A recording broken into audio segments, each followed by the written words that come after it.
Hey everyone, so today I'm showing you how to create my interpretation of the fox eye makeup trend that's going around at the moment. We're going to tackle that winged out shape first, and there's a few different ways you can go about it. If you have that L'Oreal felt tip liner that I used a couple of weeks ago, you can actually use a stencil as well for mapping out your shadow. You could alternatively then use some plain old sellotape, and that's actually the method that I'm going to use today. Or you could just freehand it like I do a lot of the time. Just take a brush, map out a line from the corner of your eye to the tail of your brow, and then blend your shadows in from that line, whichever way is easiest for you to do. So I've cut off a piece of tape and I've dabbed it a couple of times in the back of my hand before I lined it up with the edge of my eye, just so that it's not extremely sticky and it won't pull on the skin. I really subtly altered then my brows. I usually do them straighter, but I angled them down very slightly in the front to give the illusion that the arch is higher. And then I thinned off the tail of my brow. Again, very subtle, but it's just something I decided to do. I'm going back in today then with that gorgeous NARS Skin Deep palette, and I'm firstly taking the cream eyeshadow in the palette. I picked up some of this on my fluffy blending brush and I'm adding a light dusting of this all over the eye area just so that it gives me a nice blank canvas to start out on. Next then, I'm moving over to the Wet n Wild Rose in the Air eyeshadow palette, and I'm using this transition shade on a Royal & Langnickel smudger brush. This is the BC420, and basically what I'm doing is smudging the shadow along the tape, using it as a guide as to where to place my shadow, and I'm smoking it in a line across the lash line and out towards the tail of the brow. Now this brush is great because it's a small bullet shaped brush, but it isn't really dense, so it's an ideal brush for this look because you've got a small brush head that you can be really precise with. Because it's a bit fluffier then, you can blend with it too. I'm gradually now building up the intensity of that warm transition shade, and as you can see, as I'm building up the intensity, I'm also covering a larger area as I go. So you want to go no more than halfway up the lid, because if you do, you're going to lose that wing shape. But also then as well, on a positive side, by bringing it up high, you're going to leave room for the shadows that come next, because you've got space for a gradient. So bring it up high but not too high.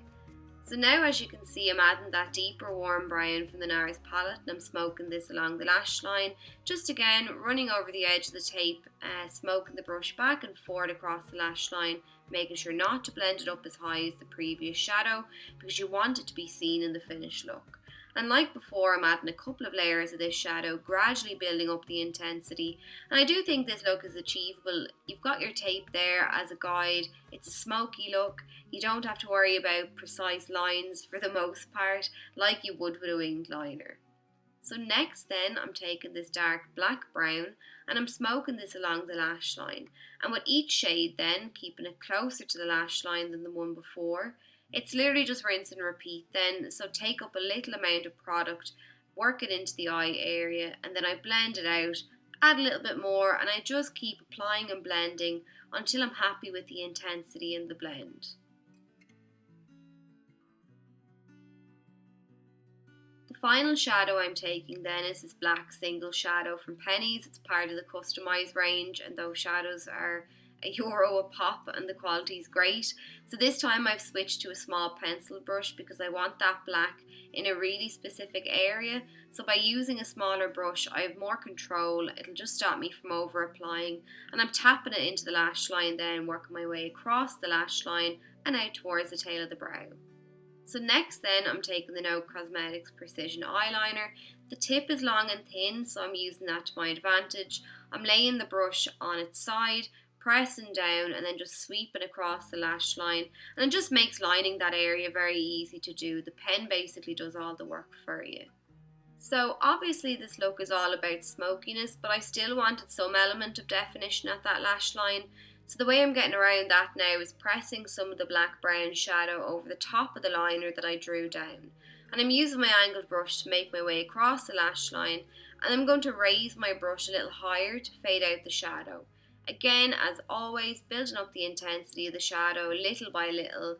So as you can see now, it's nice and dark and black at that lash line, and it smokes out from there, but there's only so much that I can do with my angled brush. So once I feel like I've done all that I can, Then I like to go back over it with my smudger brush. I run over everything to make sure that there's no harsh edges and that everything is nice and soft and smoky. If you do have a harsh edge, or if you've blended up a bit too high and maybe you're losing out on the shape, go back in with that cream shadow from before, dust it over the top of the edge. If it's a harsh line, it'll soften it, and if it's a shadow that you want to cover a smaller area, use the cream over that part until you're happy with how it looks. So just pull down the shadow until you're happy with how it looks. So I'm removing the tape now, and as you can see, there's already a little lift on the edge because it wasn't really properly stuck down, so it makes peeling it off a dream to do. As you can see though, I've got the beautiful winged out shape now, but it's lifted my foundation, so no worries there. I've just gone back in with my concealer brush now. I'm dabbing over the area, and I'm not actually applying any more foundation or concealer. I'm using what's left on the brush to cover up that space under the eye, and then I'm good to go.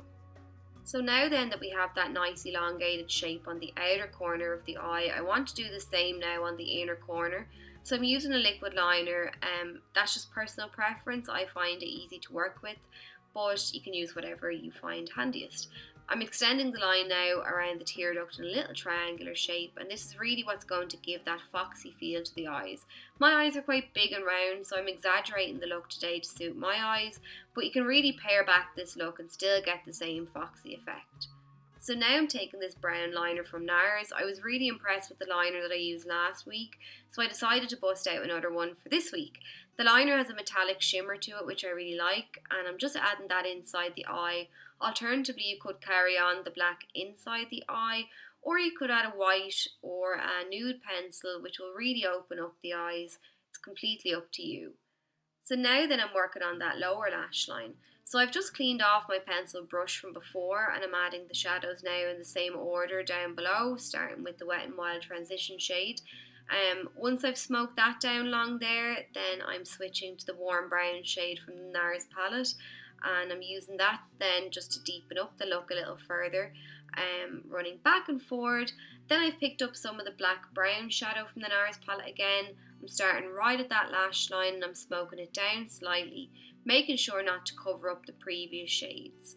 And finally then, because I want to get right in close at that lash line, I'm using an angled brush to press down the black eyeshadow right in at the lashes, and once I've got the colour on the eyes, then I'm moving back to my pencil brush, running over the edges to really soften and smoke them out.